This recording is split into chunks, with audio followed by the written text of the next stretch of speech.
Hello, everyone, and a very warm welcome to Think Aloud English. Hello! It's great to be here. I'm Roxy. And I'm Roshi. We're so glad you could join us today. We are. Let's start by watching a short 2-minute English video together. It's absolutely packed with useful everyday expressions. We'll come back right after it finishes, and we'll break it all down together. See you in just a moment.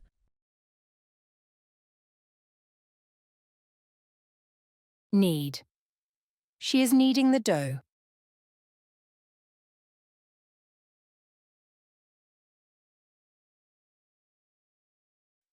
Roll out. She is rolling the dough out to develop the gluten.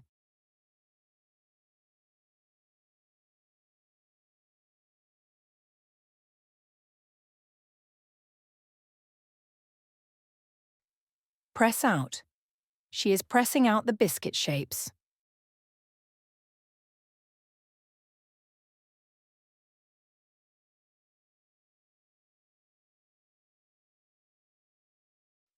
Lay out.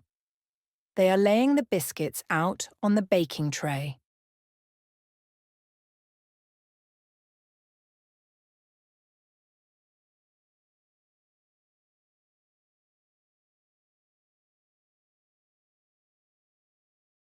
Sift. He is sifting the icing sugar over the biscuits.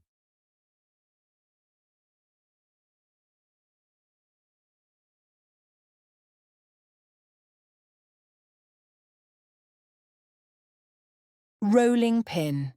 Patterned rolling pin. Mixing bowl. Biscuit cutter. Pastry stamps. Cutting board. Baking tray. Cooling rack.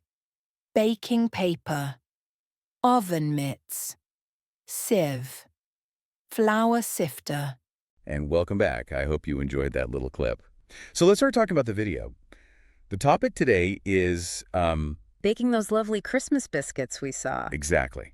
And our goal is pretty simple.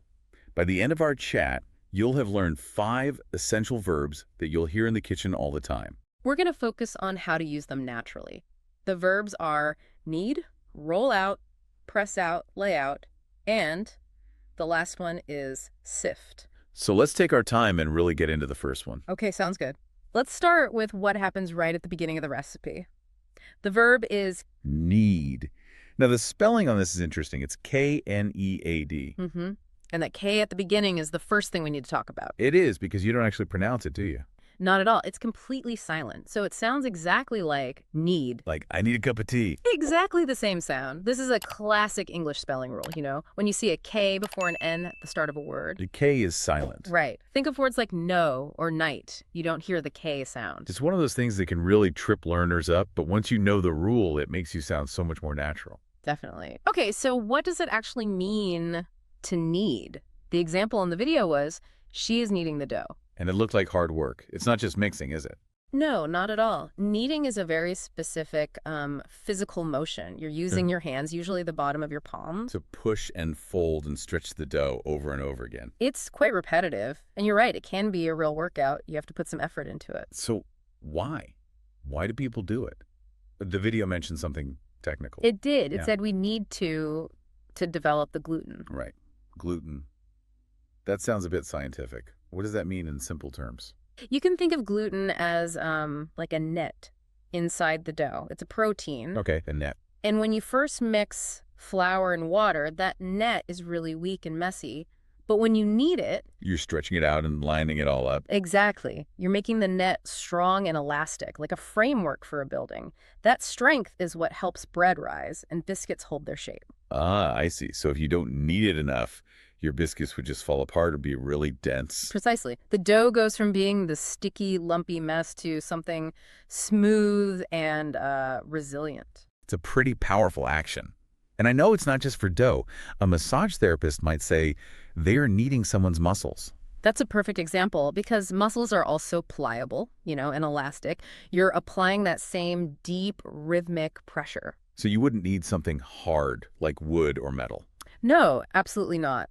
The word itself implies that the material can be worked and stretched. So knead is all about building that internal strength. Great. So once the dough is strong and smooth from all that kneading, we're ready for the next step. We are. And our second verb is roll out. Roll out. Okay, so this is a phrasal verb. It is a very common one. It's the verb roll plus the particle out. And the meaning is pretty clear from the action we saw.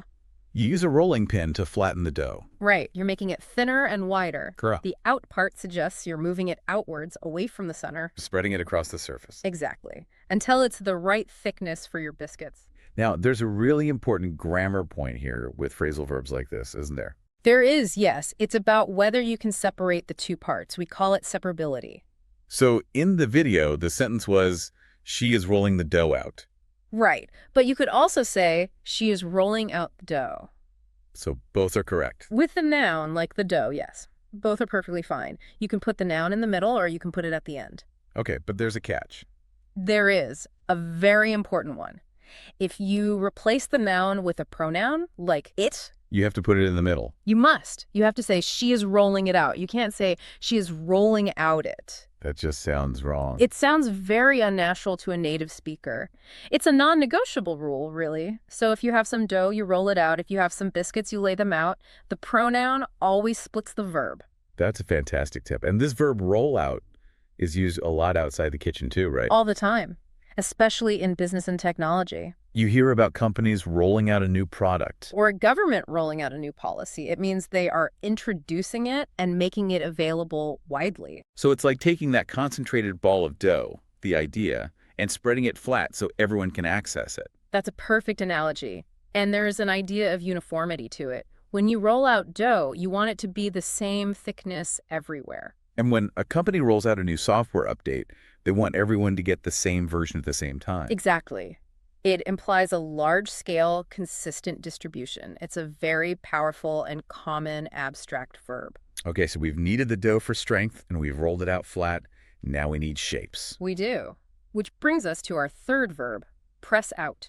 Press out, another phrasal verb. It is. And again, the meaning comes from the action. You're applying pressure. Downwards, right, with a cookie cutter. Exactly. You press down firmly, and that action cuts a shape out of the bigger piece of dough. It separates it. The sentence from the video was, she is pressing out the biscuit shapes. And you can see how it's different from just cutting. Cutting might involve a knife and a slicing motion. Pressing out is all about that direct downward force. To make a clean, defined shape, like a star or a gingerbread man. Precisely. And just like roll out, this verb is also separable.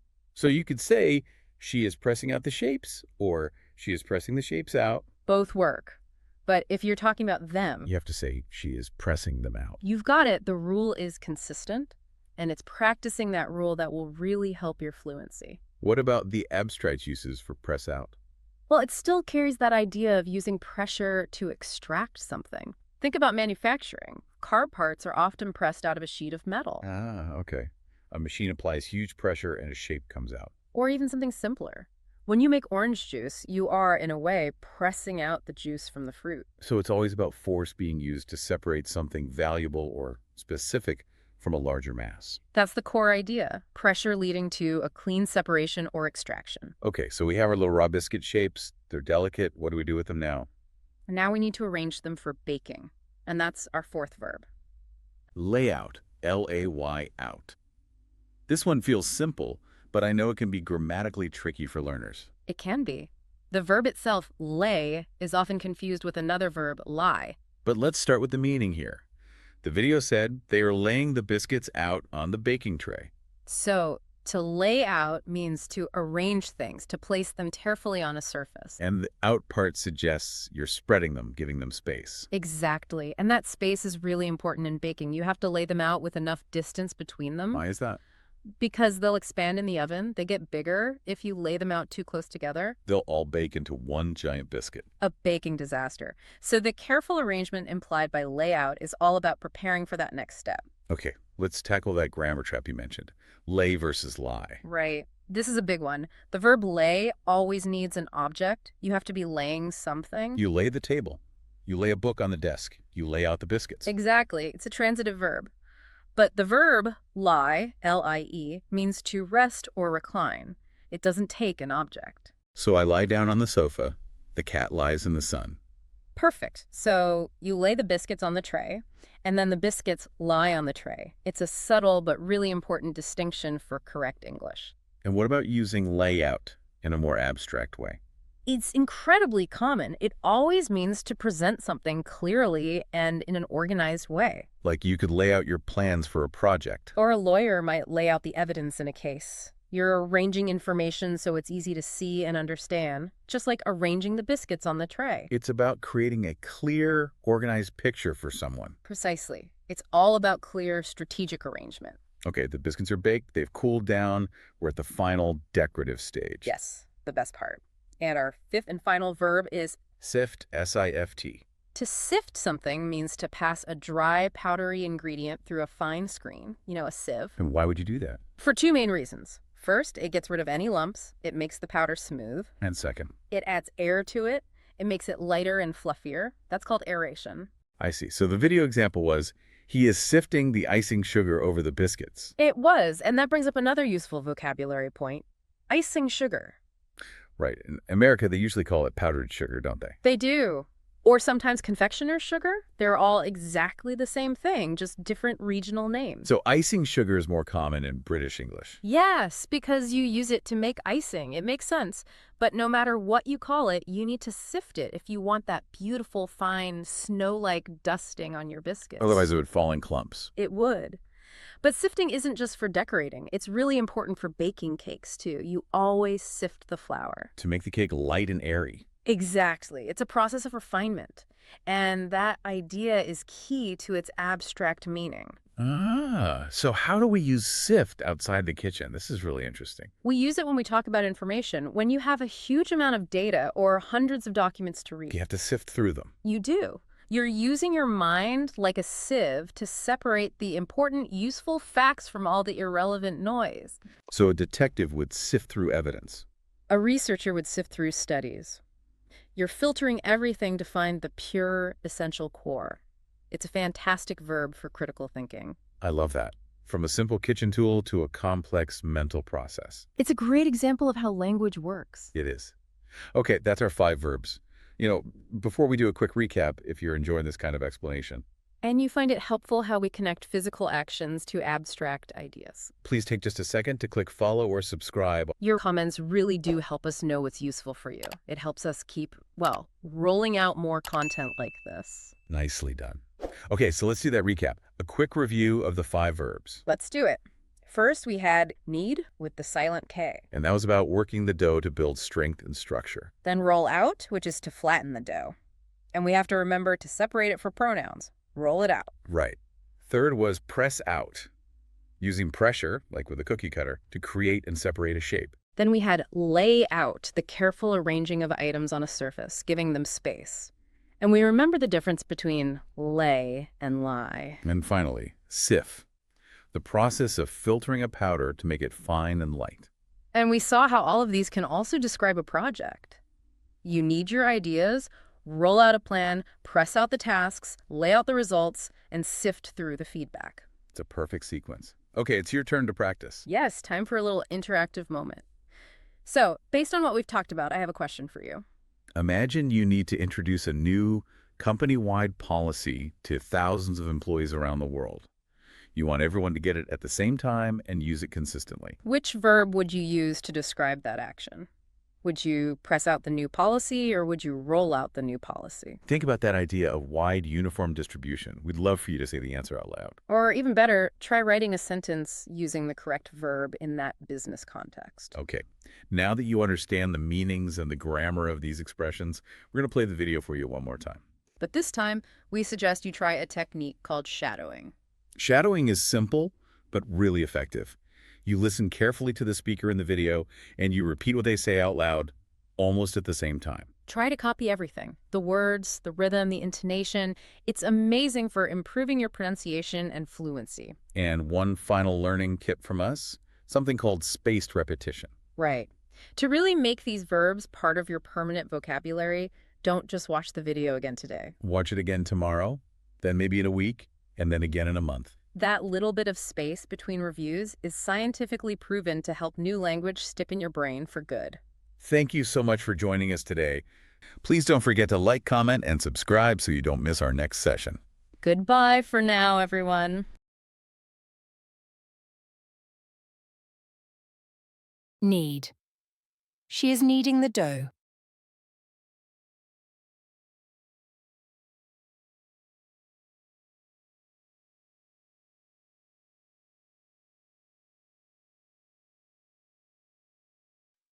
Roll out. She is rolling the dough out to develop the gluten.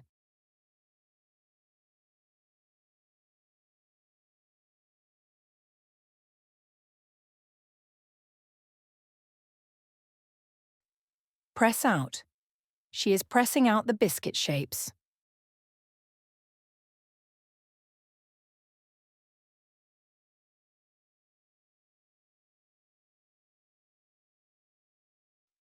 Lay out. They are laying the biscuits out on the baking tray.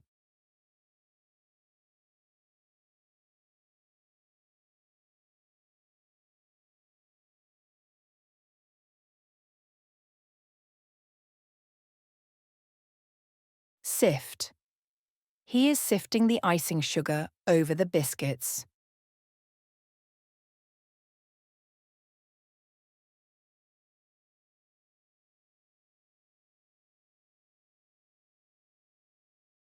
Rolling pin. Patterned rolling pin. Mixing bowl. Biscuit cutter. Pastry stamps. Cutting board. Baking tray. Cooling rack. Baking paper. Oven mitts. Sieve. Flour sifter.